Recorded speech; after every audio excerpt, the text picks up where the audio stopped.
Assalamualaikum warahmatullahi wabarakatuh. Halo teman-teman semua, izin memperkenalkan diri. Nama saya Kriswanti Pujitasari dengan akhir NIM 142.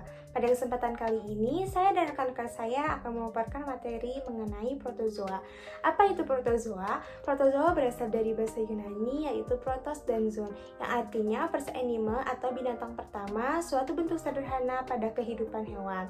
Lalu ada ciri-ciri pada protozoa. Yang pertama, berukuran mikroskopik dan terbentuk koloni.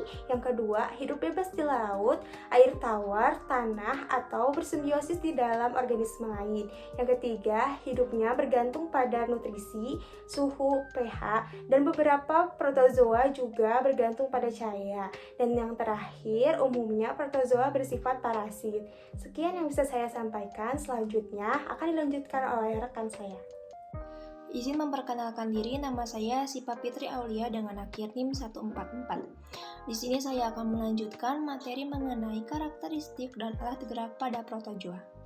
Karakteristik protozoa merupakan sekelompok eukaryotik unisel dengan ukuran 1-150 mikrometer.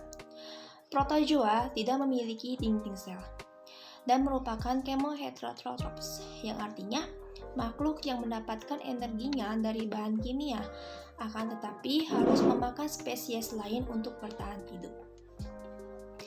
Protozoa kebanyakan motil, ada flagella, ada cilia, dan amoeboid. Aktivitas makannya dilakukan dengan dua cara. Ada cara fagositosis, memakan partikel, dan pinositosis, meminum cairan atau nutrisi yang terlarut. Dalam keadaan sesuai, bentuknya tropozoid. Dalam keadaan ekstrim, bentuknya berubah menjadi kista. Protozoa dapat bergerak mengandalkan yang pertama, pseudopodia, yang merupakan tonjolan tubuh dengan bentuk jari. Yang kedua ada cilia, rambut halus seputar sel. Yang ketiga ada flagella, dengan rambut pada ujung sel. Dan yang terakhir yaitu lenturan tubuhnya, gerakan seperti meluncur. Sekian yang dapat saya sampaikan, selanjutnya akan dilanjutkan oleh rekan saya.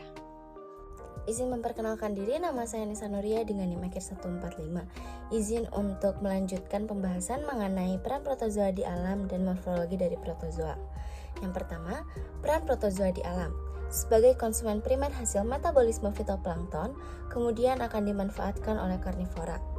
Lalu, beberapa jenis protozoa tercatat dapat menyebabkan amoebiasis usus, penyakit tidur Afrika, dan juga malaria. Untuk morfologi protozoa, yang pertama dari bentuknya, yaitu seragam, ada yang lonjong, bola, panjang, dan juga polimorfik.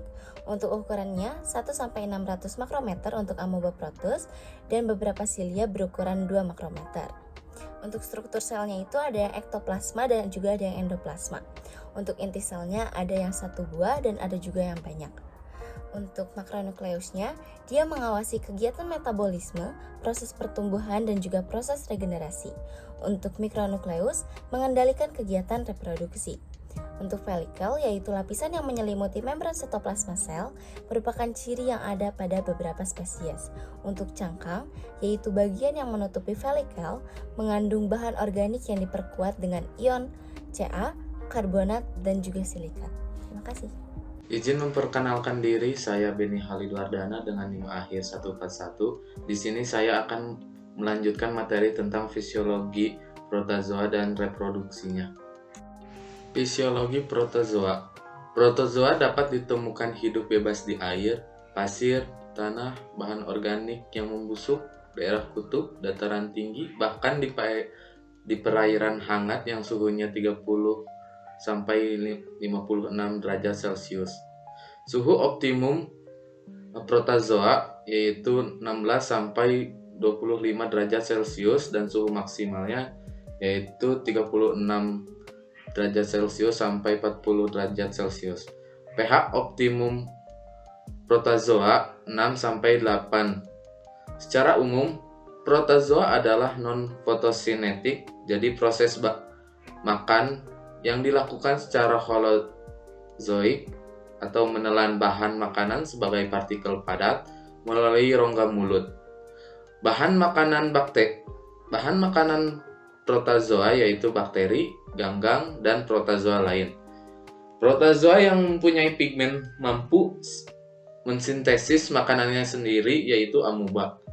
Protozoa yang hidup parasit mampu menembus sel inang dan hidup dalam sitoplasma atau nukleus sehingga inang dan akan mengalami patologis. Sedangkan reproduksi protozoa itu ada dua, reproduksi seksual dengan konjugasi dan reproduksi aseksual dengan pembelahan sel.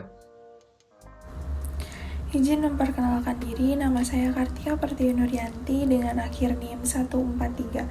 Di sini saya akan melanjutkan materi mengenai klasifikasi protozoa. Klasifikasi lama berdasarkan alat gerak. Yang pertama itu ada sarkodina, bergerak secara amoeboid, bergerak dengan pseudopia atau kaki semu.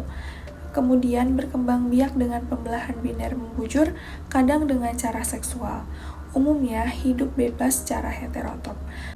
Contoh penyakit yang ditimbulkan yaitu amoebiasis disebabkan oleh Entamoeba histolytica dengan penyebaran infeksi yaitu disentri amoeba. Terapi yang digunakan dengan obat metronidazole. Yang kedua ada Mastigophora, bergerak dengan flagella, berkembang biak dengan pembelahan biner membujur, kadang secara seksual. Ciri lainnya hidup secara fototrop, heterotrop, atau keduanya. Contoh penyakit yang ditimbulkan yaitu trichomoniasis dengan penyebab Trichomonas vaginalis berada di vagina manusia. Penyakit selanjutnya yaitu penyakit tidur Afrika. Yang ketiga ada Ciliata, bergerak dengan silia, kemudian berkembang biak dengan pembelahan biner, tidak ada reproduksi seksual, dan umumnya hidup bebas secara heterotrop. Yang keempat itu ada Sporozoa, bergerak dengan meluncur, ada juga yang tidak bergerak. Kemudian berkembang biak dengan pembelahan ganda, kemungkinan memiliki mikrogamet, berplagel pada reproduksi seksual. Contoh penyakit yang ditimbulkan yaitu ada malaria, ada Kala-Azar, dan ada toksoplasmosis. Selanjutnya ada klasifikasi baru sejak 1986 berdasarkan struktur sel di bawah elektron mikroskop. Yang pertama itu ada Sarcomastigophora yang memiliki flagella, pseudopia atau keduanya. Memiliki subfilum Mastigophora yaitu flagella ada pada tahap dewasa. Kemudian ada subfilum Ovalinata yaitu parasit, kemudian subfilum Sarcodina yaitu pseudopia. Kelas Rhizopoda yaitu contohnya ada amoeba. Kemudian kelas Actinophoda contohnya ada plankton. Contoh Sarcomastigophora yaitu Trypanosoma. Kemudian ada Labyrinthodonta, memiliki kebanyakan hidupnya tuh di laut, kemudian jumlahnya itu tidak banyak, dan parasit pada alga. Yang ketiga yaitu Aphicomleca, yaitu apikal kompleks yang memiliki seperangkat organel terdapat pada daerah ujung sel. Pada tahap dewasa tidak ada flagel atau silia. Kemudian contohnya itu ada Plasmodium dan Toxoplasma.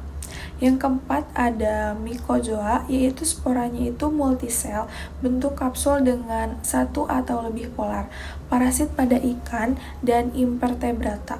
Kemudian contohnya itu ada Ceratomica dan Myxidium. Yang kelima ada Microspora, yaitu parasit pada invertebrata dan vertebrata rendah. Spora berdinding tebal yang mengandung suatu bahan infeksi atau sporoplasma yang berperan pada proses invasi. Contohnya ada Encephalitozon cuniculi. Yang keenam ada Acetospora, parasit pada invertebrata dan sedikit vertebrata. Sporanya itu multisel tanpa kapsul atau filamen. Kemudian seluruh spesiesnya adalah parasit. Contohnya adalah Marteilia.